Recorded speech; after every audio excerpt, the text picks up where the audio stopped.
Welcome to the Phoenix Effect podcast with Elle, Kristen, and Dennis. We are three narrative-trained therapists, and we will be interviewing storytellers from all walks of life. We will explore what people do to find belonging, purpose, and success. Listen in as we delve into the depths of the human experience. If you have a story you would like to tell, stay tuned to find out how to become a part of the show. Are you ready for a good story? Here we go. Welcome, Alice. Thank you. Thank you so much for having me. We were thrilled that you reached out and you were interested in coming on this show. But first, why don't you orient our listeners with where you are in the world and what you like to do in that area? I live in Connecticut. I've been here for a few years now. I love reading and watching a lot of comedy TV. And I love hiking and being out in nature and spending time with my goofy dogs. Okay, now I want to know, what do you like to watch on TV? A lot of Mike Schur comedies. So things like The Good Place, Parks and Recreation, Brooklyn Nine. I love things that kind of blend some of the reality with empathy and comedy. Yeah. I love the season 1 of The Good Place. It's one of my favorite. Yeah, cracks me up. And what do you like to read? I also am a big reader. Let's see if we can connect. What do you got? Yes, I like things that kind of take me out of some of the intensity of the work life. Lots of fiction, things that kind of have a magical tint to it, a little bit of fantasy. And if I can find a good comedic book, I'm definitely down for that. Okay, gotcha. And tell us about work. What do you like to do at work? So I am a clinical therapist, social worker. I work with women and teens around a lot of trauma and anxiety and low self-esteem. A lot of the women I work with feel like they're both too much and not enough at the same time. And a lot of the teens that I work with have a lot of struggles around perfectionism and anxiety. Yeah, that's great. And maybe tell us a little bit about, what was it like for you to write your story? It was a conflicting series of emotions. I think going into it, I had this experience of, oh, this is a fun story on the surface. And as I processed it and wrote it out, I saw so many other layers to it, and it brought up a lot of deeper emotional experiences for me. And I think in previous years, I would have thought, oh, what a silly little thing. And it showed so much more for myself and of myself and some of my growth too. Do you notice there was something about writing out your story that ignited some kind of deeper thoughts or reflections about what that story meant for you? Yes, absolutely. And I think it was interesting because right when I stopped, the final sentence for me is when I had some of this other emotional experience come on. And I was, that's been sitting there in that story. I am ready to dig deep into this story with you whenever you are ready to start. Yeah, absolutely. Just get it here. I wasn't eating my grandmother's food. She was making traditional Bosnian food, and I had come to understand that our food was too weird, too different. And at age 7, I so desperately wanted to be what I perceived was quintessentially American. Instead of eating desserts filled with walnuts and fig jam, I wanted cupcakes, multicolored frosting, chocolate, and brownies. One day in the first grade, someone said there would be brownies after school. I was ecstatic. I immediately hatched a plan to get the dessert I most wanted to try. I surreptitiously walked over to the main office and I called my grandmother. I asked permission to stay after school, and she miraculously agreed to allow me to stay after I told her some other story to convince her, of course. I waited with anticipation after school. I had planned the perfect scheme, and I would finally get my perfect American dessert. But the brownies never came. I quickly learned that brownies was a nickname at the time for Girl Scouts, an activity I had never heard of before. I was lost and so confused. What was Girl Scouts? What did it mean to be part of a club? I wanted to know, to soak up all the knowledge I didn't have access to before. I was flooded with shame for not knowing. How did I miss this? How could I prevent it from happening again? I decided to join these Girl Scouts, and I remember meeting after meeting, feeling apart from everyone. I sat and watched as the other girls knew what to do. They knew what those vests meant. They knew what those badges meant and how to fix them to their vests. They knew what to do when a box got passed around. Why was everyone putting $1 inside? I felt like there was a constant fog around me, clouding my ability to participate. I felt duller and quieter. They understood the expectations. They belonged, and I wanted to belong too. And I wanted to belong too. And so as we sit on that last sentence with that first grader, what does that bring up for you, Alice? I felt very devastated when I wrote that last bit. There was just a lot of loneliness that came up and feeling like I couldn't get past some kind of barrier. Yeah, your story is so rich with metaphor and symbolism. I'm struck with this fog. Can you share more about like that feeling of being in the fog in that moment? Yeah, it's immobilizing. It feels very much wanting to get past something and feeling like there's not a lot of options for getting past it, but knowing that there's something also standing in the way. What do you feel like is standing in the way? Explain that more.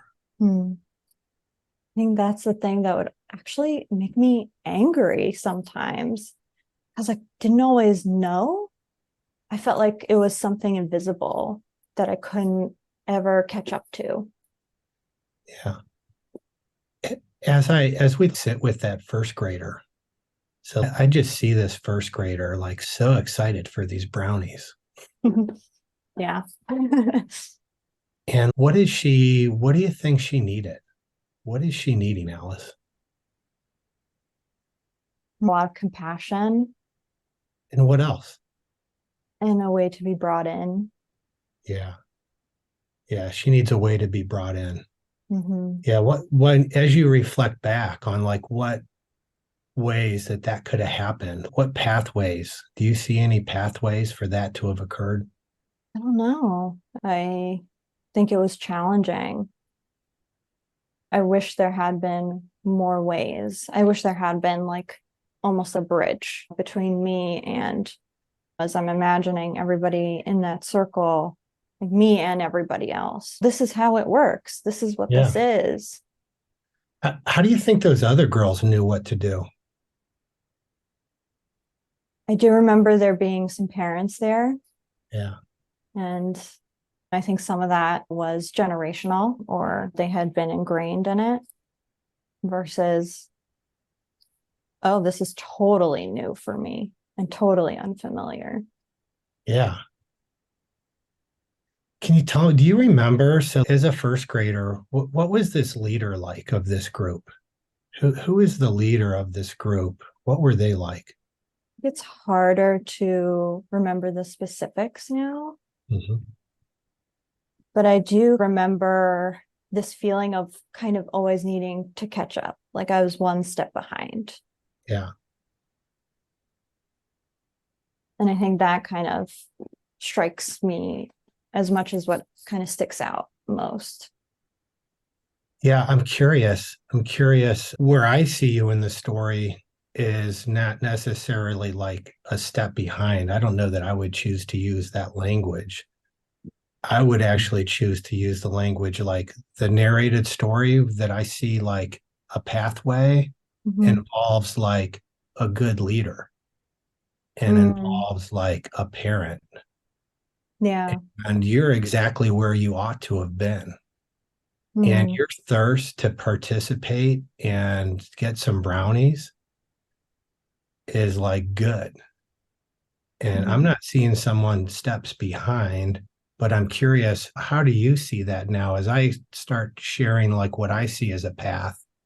Where do you see yourself in this story? I think everything that you're saying is so warm and nurturing. And it would have been nice, yes, to have a leader really tune in to what was being lost. It would have been nice to have that pathway. Because yes, I was in this space, and it would have been nice for somebody to also bring me in and explain what was going on. Did anyone in your life know that's how you felt, that always one step behind, working so hard to figure out all the nuances of the culture? Did anybody see that? I think that's how things were, meaning that's the way my family had to survive. And a lot of some of my friends as I got old got stuck in that too. And there wasn't more, hey, this is what's going on, let's bring you in. It was more like, we're all in this together and we're doing the same thing. But after the fact, you have a confusing moment, right? The meeting's over. I'm imagining some parent at some point sees you. Do they notice anything on your face? Do they realize that you have been through this whole confusing time? Does anybody? No. What comes up for you with that question, Alice? There's a lot of loneliness and a lot of thinking to younger me, just being like, oh, time to adjust. The pressure is always on you. Mm-hmm. Figure it out. Yeah. And you must have gotten so good at it that nobody even noticed you were doing it. Yeah. That makes me feel really sad for you. Yeah. That by first grade, you can be picked up from a very confusing experience at school, and nobody even notices on your face that you've had a hard time. Yeah. Does that feel right to you, or do you think they did notice and they just didn't follow up? No, I think I was very good at hiding because I had to be. And How did you learn that you had to be? I think it felt like survival. Because if you didn't do that, what would happen? I'd stick out and be very different. And that was, Because you were very different. You're from a different culture, eating different foods, different values. mhm, And any sniff of that was immediate expulsion from a group. yeah. And so then survival became pretending like you knew what was going on, even though you didn't. And even in that process, there wasn't belonging. There was no felt sense of connection. Yeah, absolutely. There isn't even connection with your family that's also going through the same thing, it sounds like. Yeah, it becomes shifting the mask depending on which mask the other person needs to see. There is no doubt that you did become expert at that mask, Alice. But I also want to allow space for Elle's alternate possibility. That first grader, also, actually, people saw that first grader and knew that you had to have, in many ways, like, there's no way I don't see a parent recognizing that there's this kid that's a bit lost. Mm-hmm. And that's freaking sad to me. Yeah. I guarantee of that group of parents, somebody could see that, oh, she's a lot different and she's lost. And they could have intervened, but they chose not to. And that your parents, as much as you're able to hide from them, something deep inside of them knew that you were a bit lost and they chose not to intervene.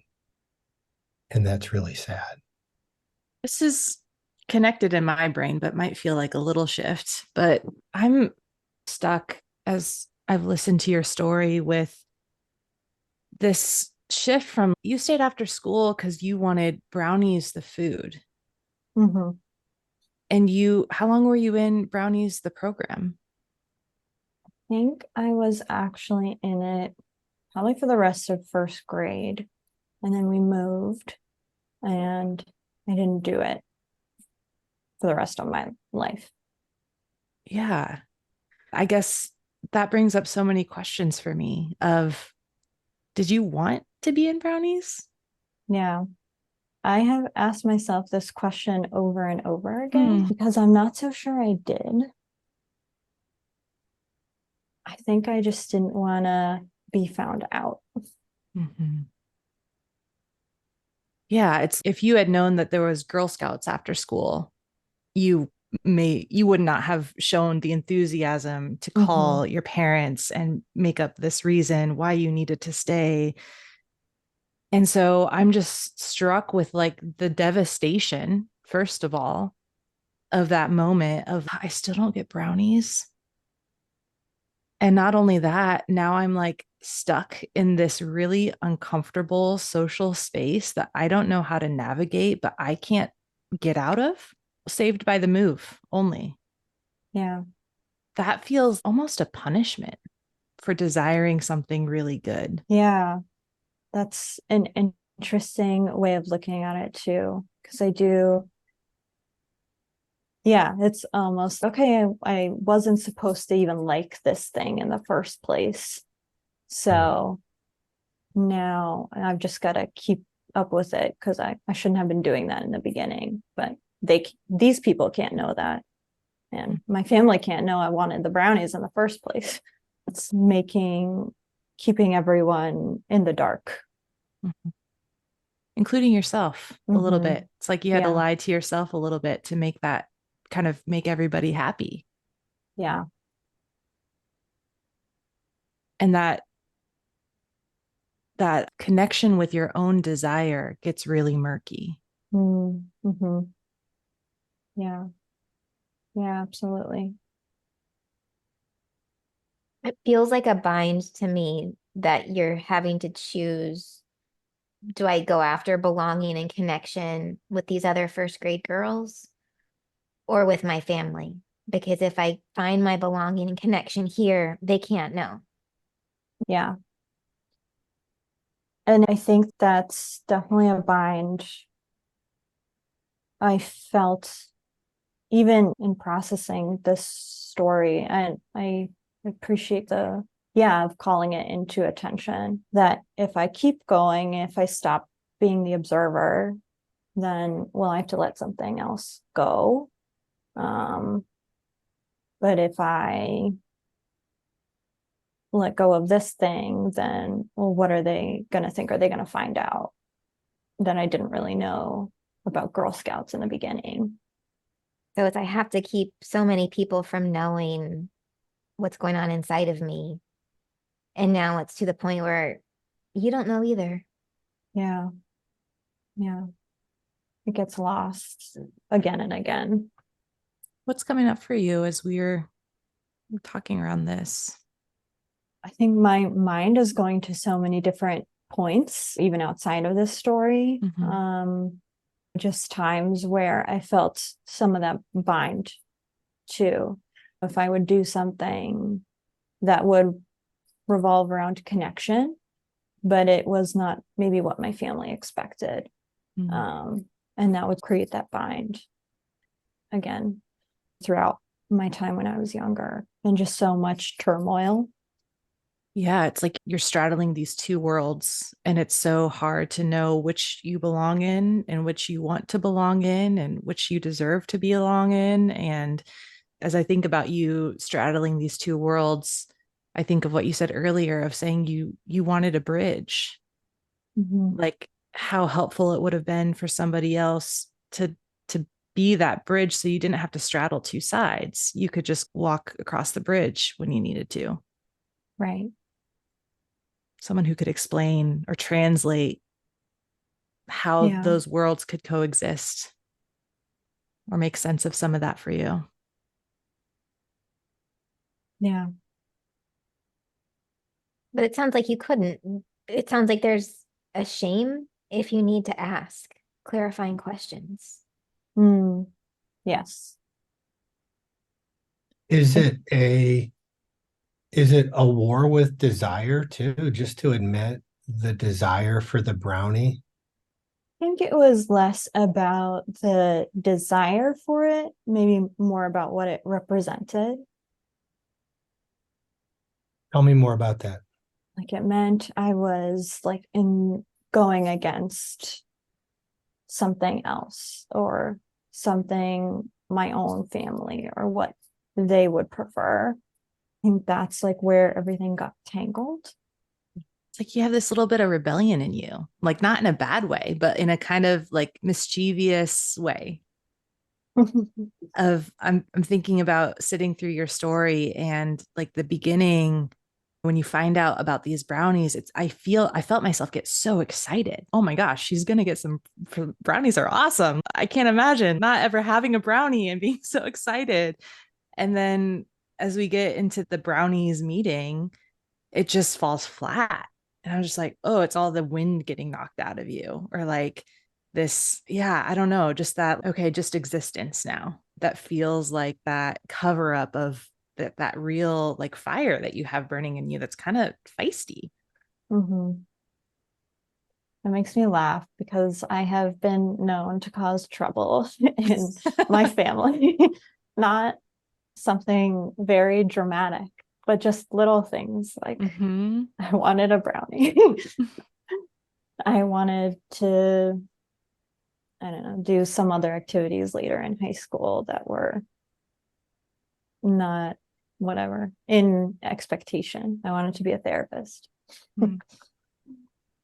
Yeah. So lots of rebellion. It shows a deep connection with yourself to even know that these are things that you want, even though they're not things that you quote unquote should want. Mm-hmm. Yeah.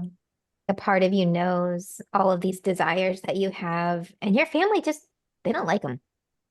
You're constantly having to choose, do I say yes to my desire and let it be known that I'm different than they are?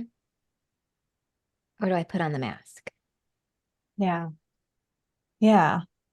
Is it time to be my full self or put on whatever mask or costume it is that they feel like sitting with today? That's just a choice no girl should have to make. Yes. I very much agree. Yeah, what a privilege really to sit with you back in this moment of first grade and navigate what ought to have been a different path and what that might have looked like. And also, as much as I'm wanting it, we are mourning that with you, which I think is like really good and needed.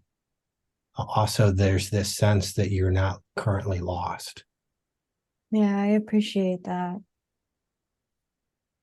Yeah, absolutely. I hold space for that younger part of me, and I definitely feel sad and lonely for her. And I think there's this other part that recognizes there are things that I see in this story where, okay, it actually let me grow.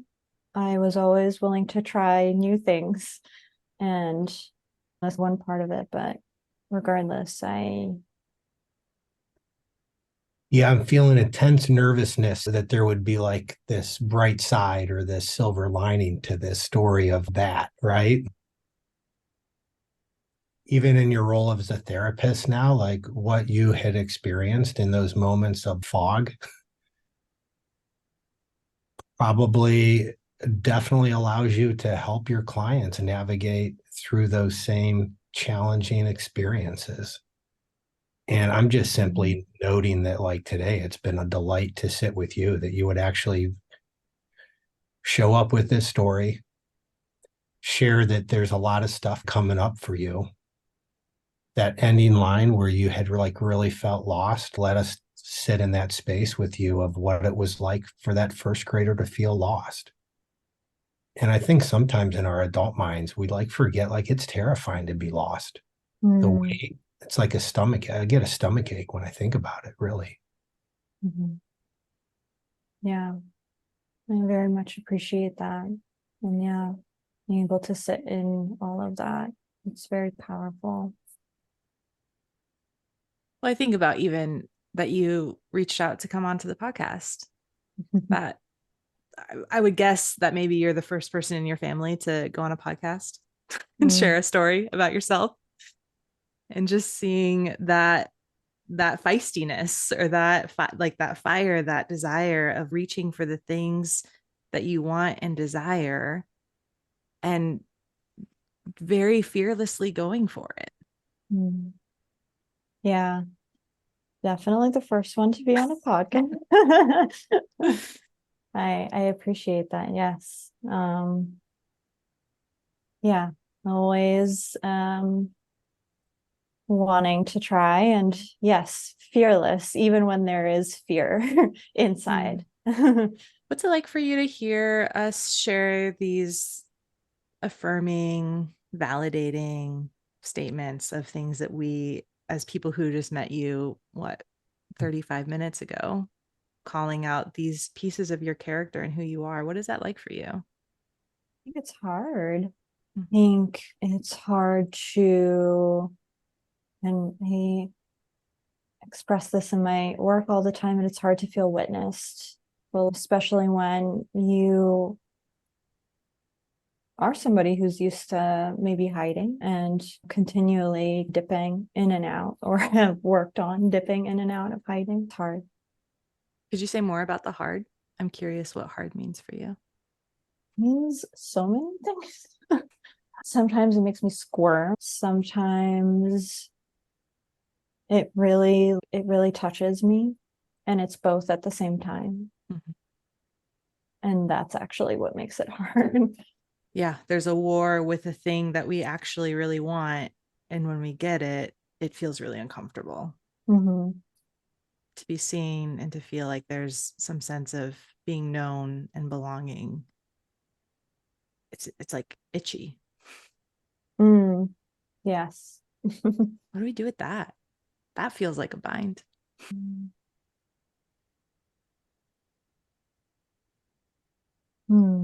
Yeah. Seems like you've done a lot of inner work to learn to be able to tolerate that squirmy, uncomfortable feeling. Yes. It's been a long journey. And the thing that gives me confidence that you're probably an incredible therapist. Thank you. I appreciate that. Yeah. And what a safe space for clients that are having to squirm in the same way, and have you sit with them with that squirmy feeling, like you're the guide now that you never had. Yes. Yeah. It's the pathway in the beginning. We were talking about being able to invite those pathways that I wish I could have had, and being able to offer that in return. Which what makes you, I'm sure, excellent in what you do. Thank you. I appreciate that. Any other thoughts for Alice? I don't have any, but Alice, is there anything else that's coming up for you that you feel like still feels important to say or share? Want to say how warm and full I feel from being in this contained and wonderful space with all of you. And I appreciate you delicately processing my story. It's been really wonderful to be able to do that safely. Thanks for trusting us. Alice, I do have 2 more questions now that I think about it. Is there anything us white people from the United States need to be aware of or could do to be more attuned to people that were in your situation as a first grader? Like, What could have been done differently? That is a very big question. Where do we start? Right. Yeah, I think there's so many layers. I think a lot of people made assumptions in a lot of different ways. And I think that's the first catch me or issue point of making assumptions, asking questions out of curiosity, not saying things like, ooh, that smells bad, or where are you really from? But checking in about what somebody needs, or asking somebody something like, teach me how to say your name, instead of, I'm not going to say your name because it's too weird. Those are just little things. And when you make a mistake, because we all do, saying, hey, I messed up, let me repair with you. I think that those are really important little things that not a lot of people do. They just run away, and because they are uncomfortable too. Yeah, that's such a good point. So many people are running from discomfort when they need to lean in. And the last lingering question, and I don't know if anybody else has been wondering, when did you get a brownie? Did you? Like, Oh, I've had many brownies. Okay, thank goodness. And what was that like for you?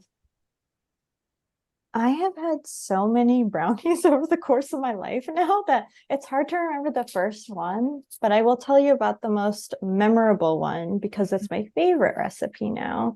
It's a white chocolate matcha brownie, and I had them for the first time only 3 years ago. It was during the pandemic, and they are so good, and they are my favorite brownies. Definitely recommend it. Delicious. Thank you, Alice. We will all go Google white matcha brownies after this. And eat one in your honor. Love it. Do this in remembrance of Alice. Thanks for coming on. You're welcome. And that's where we end today.